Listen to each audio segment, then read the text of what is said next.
एक जंगल में छोटा सा तालाब था जिसमें बहुत से मेंढक आपस में हंसी खुशी और इत्तेफाक से रहते थे।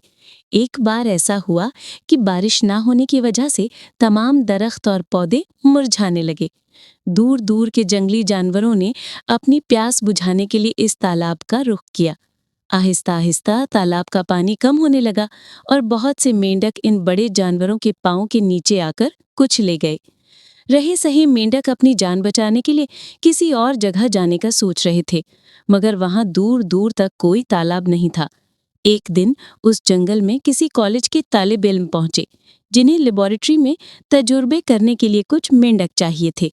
उन्हें देखकर तालाब के सारे मेंढक डर के मारे छिप गए। एक बूढ़े मेंढक ने कहा, हम में से कुछ मेंढक उन लोगों के पास जाकर उनसे मदद मांगते हैं, शायद ये हमारी कुछ मदद कर सकें। ये सुनकर बाकी सब मेंढकों ने एहतजाज किया कि उनकी तादाद पहले ही बहुत कम रह गई है। अगर मजीद मेंढकों को भी वो अपने साथ ले गए तो जंगल में तो उनकी नस्ल ही खत्म हो जाएगी। बूढ़े मेंढक ने कहा, मेरी बात गौर से सुनो, मैं भी साथ जाऊंगा और वहां किसी से मदद की अपील करूंगा कि हमारी नस्ल बचाने में हमारी मदद करें। वैसे इंसान इतने बुरे भी नहीं होते जितना हमने उन्हें समझ रखा है। इंसानों से ज्यादा तो जंगली जानवर खतरनाक होते हैं, जिन्होंने हमारे बहुत से मेंढकों को हलाक कर दिया है। इन सब में 3-4 मेंढक बहुत समझदार थे।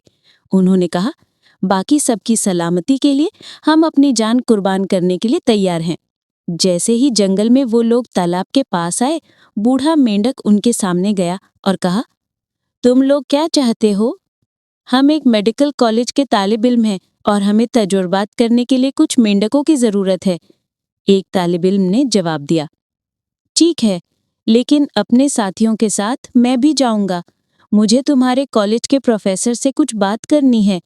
उन लोगों ने सब मेंढकों को शीशे के बड़े जार में डाला और वहां से चले गए। बाकी रह जाने वाले मेंढक अपने साथियों के लिए परेशान थे। वो बूढ़े मेंढक की कामयाबी के लिए दुआ मांगने लगे। तजुर्बा गाह में जाने के बाद उन्होंने बूढ़े मेंढक को जार से निकालकर प्लेट में रखा और प्रोफेसर को बुलाने चले गए। प्रोफेसर ने आकर बूढ़े मेंढक से पूछा वो उससे क्यों मिलना चाहता था। बूढ़े मेंढक ने आंसू बहाना शुरू कर दिए और जंगल में होने वाले वाकयात से प्रोफेसर साहब को आगाह कर दिया। बूढ़े मेंढक की बात सुनकर प्रोफेसर साहब को दुख हुआ। उन्होंने कहा, ठीक है, मैं तुम्हारी मदद करने के लिए तैयार हूँ।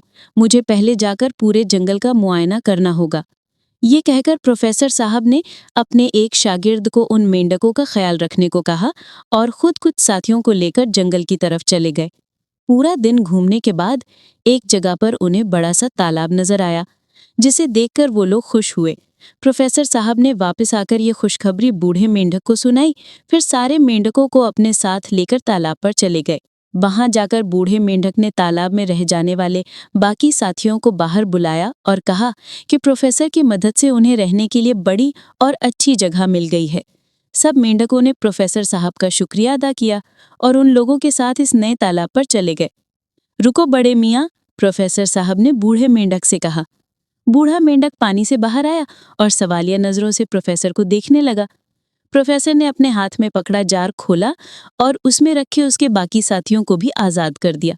बूढ़े मेंढक ने ये मेहरबानी क्यों पूछी तो प्रोफेसर ने जवाब दिया, चूंकि तुम्हारी नस्ल खत्म हो रही थी और हम नहीं चाहते कि जिस तरह बेशुमार जानवर दुनिया से खत्म हो गए हैं तुम भी मिट जाओ, इसलिए तुम्हें तहफ़्फ़ुज़ देने के लिए आज़ाद कर दिया है। अब हम किसी मेंढक को पकड़ने यहाँ नहीं आएंगे। ये सुनकर बूढ़े मेंढक ने एक बार फिर प्रोफेसर साहब का शुक्रिया अदा किया और पानी में जाकर अपने साथियों से कहा, मैंने कहा था ना, इंसान इतने बुरे भी नहीं होते जितना हम उन्हें समझ लेते हैं। सब मेंढकों ने बूढ़े मेंढक की इस बात की तायीद की और उसे अपना राजा बना लिया और हंसी खुशी रहने लगे।